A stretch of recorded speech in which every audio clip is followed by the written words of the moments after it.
আশ্বিরের শারদ প্রাতে বেজে উঠেছে আলোকমঞ্জিত।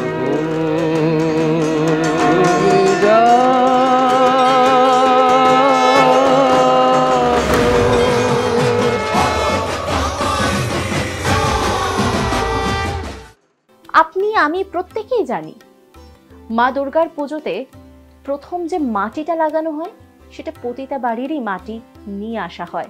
সব থেকে শুদ্ধিকরণ মাটি বলা হয়, সব থেকে শুদ্ধ মাটি বলা হয়। কেন বলুন তো?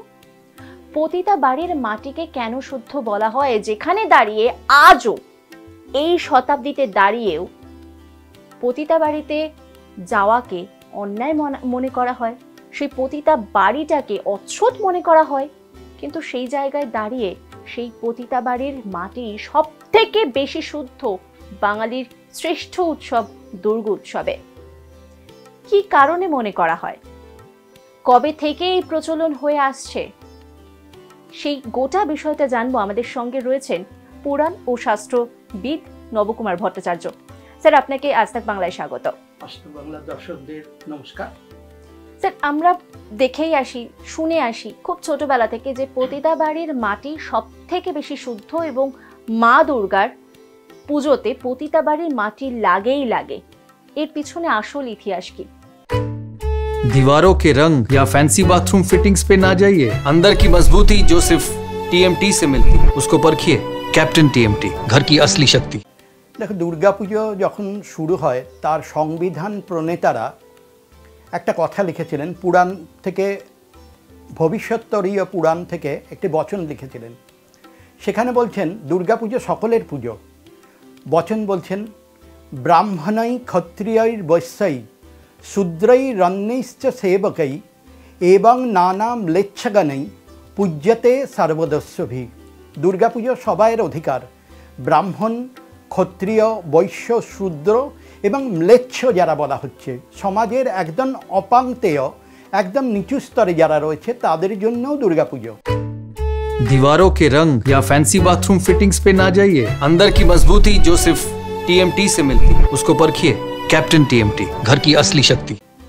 সেখানে একটি বচন আবার বলছেন দেবী পুরাণে, দুর্গায়া দর্শনম পুণ্যম দর্শনাৎ অভিবন্দনম বন্দনাৎ স্পর্শনং শ্রেষ্ঠম সর্বশ্রেষ্ঠ হি পূজনম। দুর্গায়া দর্শনম পুণ্যম, দুর্গাকে দর্শন করলেই পুণ্য। দর্শনাৎ অভিবন্দনম, দর্শনের থেকে প্রণাম শ্রেষ্ঠ। বন্দনাৎ স্পর্শনং শ্রেষ্ঠম, বন্দনার থেকে স্পর্শ হচ্ছে আরও ভালো। সর্বশ্রেষ্ঠ হি পূজনম, সর্বশ্রেষ্ঠ হচ্ছে পুজো যদি করা যায়, তাকে তার থেকে আর ভালো কোনো শ্রেষ্ঠ বস্তু নেই। তো পুজো তো সবাই করতে পারবে, পুজো তো আর নির্দিষ্ট করে যে ব্রাহ্মণ করবে তার তো কোনো মানে নেই, পুজো সবাইয়ের। দুর্গা পুজো এই বচন যেহেতু বলেছেন, সবাইকে নিয়েই দুর্গা পুজো, সবাইকে নিয়েই দুর্গা পুজো বলতে দুর্গা পুজো করতে খালি এককভাবে হয় না। সেই জন্য পূর্বে আমরা দেখতে পেয়েছি, এখনও দেখছি, বারোয়ারি পুজো যে হচ্ছে এবং পূর্বে রাজা জমিদাররা যে পুজো করতেন সবাইকে নিয়েই সেখানে পুজো করতো। দুর্গা পুজোয় কী কী লাগে? দুর্গা পুজোয় ধরুন পুরোহিত ব্রাহ্মণ লাগে, তন্ত্রধারক লাগে, নামধারী লাগে যারা দুর্গা নাম মন্ত্র জপ করবে, কামাল লাগে যারা পাঁঠা কাটবেন। সেখানে दीवारों के रंग या फैंसी बाथरूम फिटिंग्स पे ना जाइए, अंदर की मजबूती जो सिर्फ टीएमटी से मिलती है उसको परखिए। कैप्टन टीएमटी, घर की असली शक्ति। এই ক্ষণ করার জন্য মহাদণ্ড সম্প্রদায় বিষ্ণুপুরে যারা তোপ ডাকবেন তাদের লাগে। দুর্গাপুজোয় সমস্ত পতিতালয়ের মাটি কেন, সমস্ত জায়গার মাটি, সমস্ত জায়গার সমস্ত তীর্থের জল, মানে তুমি ভগবানের সঙ্গে সম্পৃক্ত হবে তবে তুমি দুর্গা পুজো করতে পারবে। দেবং ভূত্তা দেবং যজেত, নিবে দেবতা হয়ে তুমি দেবতার পুজো করবে। তো পতিতালয়ের মাটি কেন? সমাজে এই যে শ্রেণীকে আজকের যুগে আমরা পতিতাকে অপাংতেয় বলেছি, অচ্ছুত মনে করেছি, কিন্তু এমন একটা সময় ছিল যখন পতিতা হব বললেই পতিতা হওয়া যায় না। শাস্ত্র বলছে, কামশাস্ত্র, এবং সেখানে दीवारों के रंग या फैंसी बाथरूम फिटिंग्स पे ना जाइए, अंदर की मजबूती जो सिर्फ टीएमटी से मिलती है उसको परखिए। कैप्टन टीएमटी, घर की असली शक्ति। শব্দকল্প দ্রুম যে বলছে যে পতিতা হব বললেই পতিতা হওয়া যায় না, পতিতা হব বলতে গেলে তাকে, তিনি যখন পতিতা হবেন তাকে গাছ পাথরের সঙ্গে বিয়ে দেয়া হতো, তারপরে তিনি পতিতা হতেন। পতিতা হচ্ছে সমাজের একদম চরম শিক্ষিত ব্যক্তি, তাকে 64 কলা সমস্ত কিছু তাকে শিক্ষা গ্রহণ করতে হতো।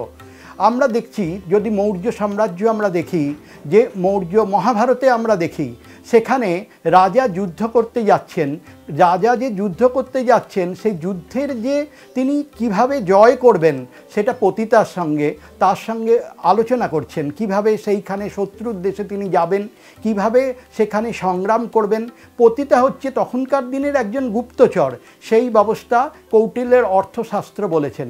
পতিতার নানা ভাগ আছে, যেমন ধরুন পতিতার যে নানা ভাগ আছে সেখানে ব্রহ্মবেশ্যা, দেববেশ্যা। ব্রহ্মবেশ্যা মানে যিনি হচ্ছেন কোনো কিছু পুজো পাঠে অংশগ্রহণ করেন। আমাদের যে তন্ত্রশাস্ত্রের যে পুজো রয়েছে, তন্ত্রশাস্ত্রের যে পুজোর মধ্যে আমি যেটা বলতে চাই, তন্ত্রশাস্ত্রের যে পুজো ভৈরবী চক্র, সব সাধনা, সেখানে কিন্তু ওই ব্রহ্মবেশ্যাকে প্রয়োজন। দেববেশ্যা আমরা কাকে বলছি, যেখানে বিভিন্ন মন্দিরের দেবদাসী তাকে বলছি। সেখানে বলছি গৃহবেশ্যা মানে যিনি ঘরের মধ্যে থেকে, আগেকার দিনের আমরা দেখতে পেতাম যে নাট্যশাস্ত্রে, ভরতের নাট্যশাস্ত্রে দেখছি যে নট তার পত্নীকে ওই বেশ্যাবৃত্তিতে গ্রহণ করতেন, তাকে দিয়ে পয়সা রোজগার করতেন। তীর্থবেশ্যা, বিভিন্ন তীর্থক্ষেত্রে তারা সেখানে পয়সা রোজগার করতে, এই সমস্ত কিছু। শাস্ত্র কিন্তু তন্ত্রশাস্ত্র এখানে একটা চরম কথা বলছেন।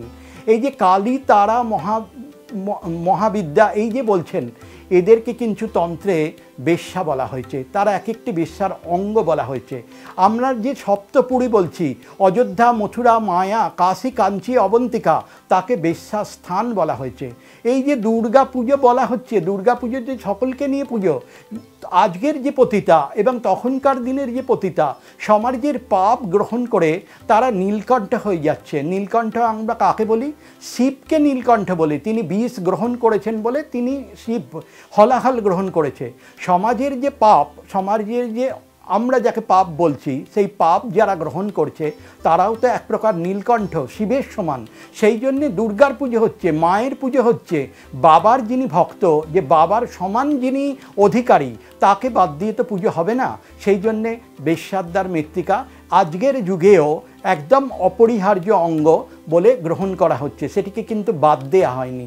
এটি দুর্গাপুজো, সেটিকে বাদ দিলে দুর্গাপূজা মহাপূজা, চতুর্কর্মময়ী শুভা। দুর্গাপূজায় মহাপূজা বলা হচ্ছে 4টি অবয়ব আছে: স্নপন, পূজন, বলিদান, হোমরূপা। স্নপন মানে মহাস্নান, এই মহাস্নানে সেখানে বেশ্যাদ্দার মৃত্তিকার প্রয়োজন হচ্ছে।